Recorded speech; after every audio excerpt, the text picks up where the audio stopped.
অব্যাহত মামলা এবং মুশরিকদের অব্যাহত প্রচারণা নাম দিয়ে, তারপরে নাম দিয়ে এইভাবে আতঙ্কিত করে এই বেঈমান আর বেঈমানদের আপনার এজেন্ডা বাস্তবায়নকারী সরকারি মুনাফিকরা হতে পারে বিগত দিনগুলোতে প্রমাণ করতে চেষ্টা করেছে যে এটা জিহাদ ফি সাবিলিল্লাহ, এটা হলো জঙ্গি, এটা হচ্ছে এটা হচ্ছে আপনার মানুষকে ধ্বংস করা, মানবাধিকার লঙ্ঘন করা। আল্লাহর কসম, কোরআনুল কারীমের মধ্যে নামাজ, রোজা, হজ, যাকাত, ইসলামের মৌলিক বিধান, এগুলো যেমন কোরআন সুন্নাহর মধ্যে একেবারে স্পষ্ট বিস্তারিত বিন্দু বিন্দু বর্ণনা আছে, যার মধ্যে কোনো দাগ বসাবার, কলঙ্ক বসাবার সিস্টেম নাই। তো ইনশাআল্লাহ আল্লাহর কসম উলামায়ে কেরাম এটা প্রমাণ করে দিয়েছে, দিবেও ইনশাআল্লাহ, যে জিহাদ ফি সাবিলিল্লাহ ইসলামের একটি মৌলিক বিধান, একটি বিধান। এর মধ্যে কারো কোনো কিছু চাপিয়ে জিহাদ ফি সাবিলিল্লাহ আল্লাহর জমিন থেকে বন্ধ করা যাবে না, যাবে না, যাবে না কখনোই। উম্মতে মুসলিমা ভুলবে না, মুশরিক বেঈমানরা, ইউরোপের বেঈমানরা, তোমরাও এটা মনে রাখো। আরেকবারও চেষ্টা করে দেখো, আবার হয়তো 16 বছর হবে, আবার হয়তো 32 বছর হবে, আবার হয়তো 48 বছর হবে, কিন্তু বারবার ইমানদার মুসলমান জিহাদ ভুলবে না, বরং তোমাদের ধোঁকা ধরে ফেলবে, তোমাদের ধোঁকা বাটপারি ধরে ফেলবে। তোমরাই বানাইছো, তোমরাই পাঞ্জাবি লাগাইছো, তোমরাই টুপি বা ফিন্দাইছো, তোমরাই দাড়িওয়ালা বানাইয়া, তোমরাই আপনার নিজের মতো এজেন্ডা বাস্তবায়নের জন্য বোমাবাজ তৈরি করেছ। আমাদের কওমি মাদ্রাসার নিয়মতান্ত্রিক খেদমত করা কোন উলামায়ে কেরাম, কোন তালেবে ইলম, আল্লাহর কোরআন, রাসূলের সুন্নাহ যার কলিজার ভিতরে আছে, সে এমন উগ্র পন্থার কোন কাজ বাংলা না, সারা পৃথিবীর জমিনে কোথাও কেউ করে নাই বেটায়, বরং প্রত্যেকটাই ষড়যন্ত্রকারীদের ষড়যন্ত্রের ফসল। অতএব জিহাদ ফি সাবিলিল্লাহ ছিল, আছে, থাকবে। থাকবে কিনা বলেন? থাকবে কিনা বলেন? আরে মুসলমান বলেন, আরেকবার বলেন, জিহাদ ফি সাবিলিল্লাহ বলেন, বলেন, বলেন। সাবিলুনা, সাবিলুনা, আল জিহাদ, আল জিহাদ, তরিকুনা, তরিকুনা, আল জিহাদ, আল জিহাদ। আবার কেউ হয়তো হারিয়ে যাবে, আবার কেউ গুম হবে, আবার কেউ খুন হবে, আবার শহীদ হবে, আবার জেলে যাবে, কিন্তু আল্লাহর জমিনে আল্লাহর কালেমা প্রতিষ্ঠিত বুলন্দ হবেই হবে ইনশাআল্লাহ। কোনো সন্দেহ, কোনো সন্দেহ কারো জন্য আমি আপনি এরকম 2-4-10 লাখ আলেমের জন্য ইসলাম আটকাবে না। আমরা হয়তো চলে যাব, কিন্তু আগামীর প্রজন্ম, নতুন জেনারেশন ইসলামের পতাকা, ইসলামের পতাকা, মাহাদির পতাকা বিশ্বময় উড়াবে ইনশাআল্লাহ। এজন্য জিহাদ থাকবে। আল জিহাদু মাযিন ইলা ইয়াউমিল কিয়ামah। আল্লাহর নবী বলছেন কিয়ামত পর্যন্ত জিহাদ থাকবে। কোন পর্যন্ত? অতএব জঙ্গি বলো, বোমাবাজ বলো, সন্ত্রাসী বলো, উগ্রপন্থী বলো, এডি বলতে বলতে আস্তে আস্তে আর চলে না। বহুত শব্দ এরকম মার্কেটে দিছে, খায় না, খায় না, এগুলা খায় না। অনেক কিছু মাঠে মারা গেছে। এই আগে যেরকম ওয়াহাবি কইতো, অনার এডি খায় না। হ্যাঁ, অনার আগের মতো জিলাপিও বেচা হয় না। দেখছি আমি চারিদিকে তাকায় দেখছি, আগের বেচা কিনা নাই, আগের বেচা কিনা নাই। হ্যাঁ, অতএব এই মৌলবাদ, এরপরে দিয়ে প্রগতির অন্তরায়, যত বুদ্ধিজীবী, যত পণ্ডিত, যতবারই ইসলাম ওলামা কওমি মাদ্রাসার বিরুদ্ধে যাই বলেছে, শেষ পর্যন্ত ওদের সব শব্দ ব্যর্থ হয়েছে। জিহাদ, ঈমান, ইসলাম, কালেমা, কোরআন, সুন্নাহ এটাই জমিনে টিকে আছে এবং এটা টিকেই থাকবে, এটা টিকেই থাকবে, এটা টিকেই থাকবে। আমরা সেদিন পত্রিকা আসছিল যে বাংলাদেশের মজলুম আলেমে দ্বীন, আমার দেশের বর্তমান কায়েদে মিল্লাত, যিনি আপনার এই বৃদ্ধ বয়সে উম্মতের দাঁড়ে দাঁড়ে বেকরার হয়ে ঘুরছেন আমাদের মধুপুরের পীর সাহেব হুজুর কায়েদে মিল্লাত আল্লামা আব্দুল হামিদ পীর সাহেব মধুপুরী, যিনি বিগত সময়ে এতটা কষ্ট পাইছিলেন যে যার 4টা ছেলে যখন একসাথে জেলখানায় ছিল, তখন 4টা ছেলের মামলার ফাইলপত্র নিয়ে এই বাংলাদেশের বহু মন্ত্রী এমপির দ্বারে দ্বারে তিনি ঘুরছিলেন এই বৃদ্ধ বয়সে। সেই মানুষটাকে তখন ওইখানে লিখছে লম্বা রিপোর্ট যে এমনও দিন গেছে, এই বৃদ্ধ মানুষ যখন গিয়া পৌঁছে ওই বেটার কাছে, ওই বেটা বলছে আজকে সময় নাই, অন্য দিন আইসেন, তারাই দিছে। আজকে তারা বিদেশের জমিনে ঘুরতেছে এক জায়গা থেকে আরেক জায়গায় একটু আশ্রয়ের আশায়। আর আল্লামা আব্দুল হামিদ মধুপুরীর এক ডাকে ঢাকার সোহরাওয়ার্দী উদ্যানে 20 লক্ষ মুসলমান খতমে নবুয়তের আন্দোলনে যোগ দিয়েছে।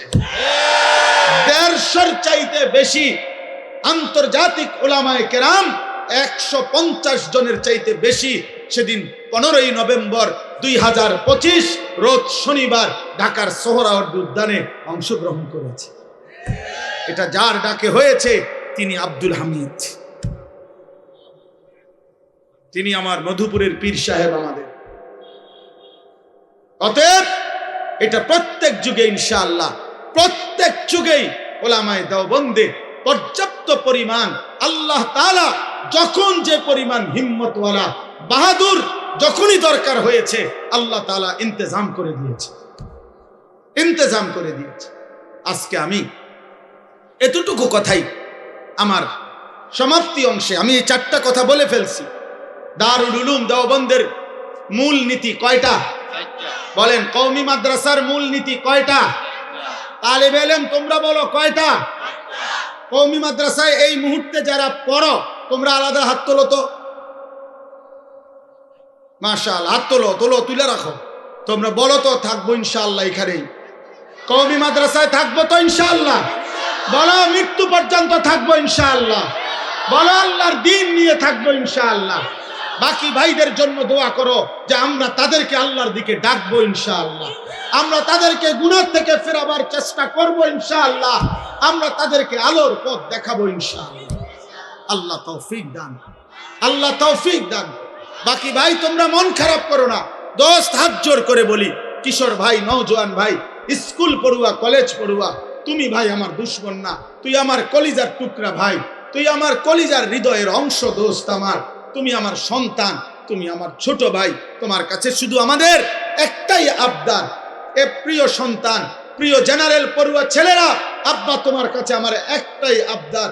তুমি জন্মের পরে শুনেছিলা, তোমার যেদিন জবানের কথা উচ্চারিত হতো তুমি বহুবার শুনছো তুমি মুসলমান, তোমার পাসপোর্টে লেখা আছে তুমি মুসলমান, তোমার জন্ম নিবন্ধন সনদে লেখা আছে তোমার ধর্ম ইসলাম, তোমার প্রত্যেক কাগজপত্রে তোমার পরিচয়ের মধ্যে লেখা আছে তোমার ধর্ম ইসলাম। অতএব তোমার বাবা মুসলমান, তোমার মা মুসলমান, তোমার রব আল্লাহ, তোমার নবী মুহাম্মদুর রাসূলুল্লাহ, তোমার ধর্ম ইসলাম, তোমার কিতাব কোরআন। হাত জোর করে অতএব তোমরা যারা জেনারেল, তোমাদের কাছে বলি, তোমরা তোমাদের এই পরিচয় বাপ ভুলে যেও না। 16 বছর পড়ালেখা করলা, 14 বছর পড়ালেখা করলা, কত বই কত পুস্তক পড়লা, বাংলা প্রথম পত্র, বাংলা দ্বিতীয় পত্র আলাদা করে পড়াইলো, ইংরেজি প্রথম পত্র, ইংরেজি দ্বিতীয় পত্র আলাদা করে পড়াইলো, সাধারণ গণিত আলাদা, উচ্চতর গণিত আলাদা, পদার্থবিজ্ঞান আলাদা, জীববিজ্ঞান আলাদা, রসায়ন বিজ্ঞান আলাদা। কতভাবে একবার ক্লাসে, একবার প্রাইভেট টিউটরে, একবার কোচিং এর মধ্যে এতভাবে তোমারে এইভাবে পড়াইলো। আমার বন্ধু 14 বছরে তোমার এই পড়ালেখার জীবনে এদের একটু সময় কি হয় নাই যে একটু সময় আল্লাহর কোরআন তোমার জবান দিয়ে যেন সহি শুদ্ধ বের হয়, এর জন্য একটু জায়গা করে দেওয়া। 1 ঘন্টা 40টা মিনিট 30টা মিনিট করে প্রতিদিন 14 বছরে কি সুযোগ হতো না? কেন দিল না? তোমার বিবেক যদি থাকে তোমার মাকে জিজ্ঞাসা করো, বাপকে জিজ্ঞাসা করো, তোমার শিক্ষা ব্যবস্থাকে জিজ্ঞাসা করো, একবার জিজ্ঞাসা করো। 14 বছরে আমারে দুনিয়ার উপার্জনের জন্য এত কিছু করাইলেন, আমারে আমার আখিরাত অর্জনের জন্য আমার রবের কালাম বিশুদ্ধভাবে আমি পড়তে পারি না কেন? বলো ভাই, বলো আব্বা, বলো। বলো আল্লাহর কোরআন বিশুদ্ধ পড়তে পারো না কেন? কি পড়ালেখা করবে? আমরা হুজুররা আমরা যদি ইংরেজি শব্দ ভুল বলি তাইলে হাসে, ইংরেজি ভুল বলছে হুজুর মানুষ, একটা ইংরেজি শব্দ শুদ্ধ বলতে জানে না। তো তুমি বৃহত্তর এত বড় বিশাল অংশ তারা কোরআনুল কারীম ভুল পড়ে কেন? তখন আমরা হাসা উচিত না? কথা বলে না কেন? তাইলে কিতাবে আছে, আমাদের খতিব সাহেব হুজুরের কিতাবে আমি পড়ছি, আমাদের বর্তমান যিনি খতিব আল্লামা আব্দুল মালিক হাফিজাহুল্লাহ, সারা পৃথিবী যার এলেমের কাছে আলহামদুলিল্লাহ কৃতজ্ঞ, সারা পৃথিবীর উলামায়ে কেরাম যাকে চেনে, হুজুরের কিতাবের মধ্যে আমি পড়ছি মহিউস সুন্নাহ। এ ছোট্ট একটা উদাহরণ দিলে বুঝবা। মহিউস সুন্নাহ হযরত মাওলানা শাহ আবরারুল হক রাহমাতুল্লাহি আলাইহি, যার নাম আমি একটু আগে বললাম, এই কিতাবের কথা বলতে গিয়ে ওনার আজীবন মেহনত ছিল কোরআন শুদ্ধ করো, সুন্নাতের একটা একটা আমল ঠিক করো, তো কোরআন শুদ্ধ করো, এটাও ওনার ফিকির ছিল। তো উনি এটার গুরুত্ব বুঝাইতে গিয়া একবার জেনারেল শিক্ষিত কিছু ভদ্রলোক, উচ্চ শিক্ষিত জেনারেল, ওনাদের সাথে উনি একটি বিল্ডিংয়ে উপরের দিকে উঠবেন, মানে উপরের তালায় আর কি, ধরেন 8 তালা বা 10 তালার মধ্যে উঠবে। তো হজরতও সাথে আছে, আরো সাথে যে কয়েকজন ভদ্রলোক বড় বড় উচ্চ শিক্ষিত প্রফেসর এরকম উনারা সাথে।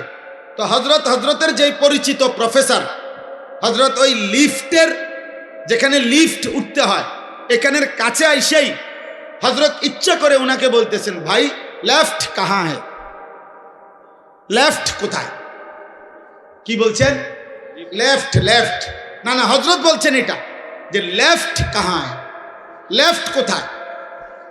এখন ওই যে ওনার যে প্রফেসর উচ্চ শিক্ষিত, যিনি হজরতের মুরিদ ভক্ত, উনি মনে করতেছে লজ্জায় ইন্নারিল্লাহ, বাকিরা কি মনে করবে যে হজরত এই সাধারণ শব্দটা লিফট এটাই জানে না, এটারে লেফট বলতেছে, অশুদ্ধ। মূলত শব্দটা তো হলো লিফট, বুঝছেন কিনা? তখন ওই মিয়া কানে কানে ওনাকে বললেন যে হজরত ইয়ে লেফট नहीं है, ये লিফট है, এটা লিফট, হজরত শব্দটা হবে লিফট, এটা লেফট না। তখন হজরত বললেন, ভাই মাই তো ইয়ে কাহ রাহা হ্যায়, আমি তো এই বছরের পর বছর এটাই তো বলতেছি রে ভাই, যে একটি লিফট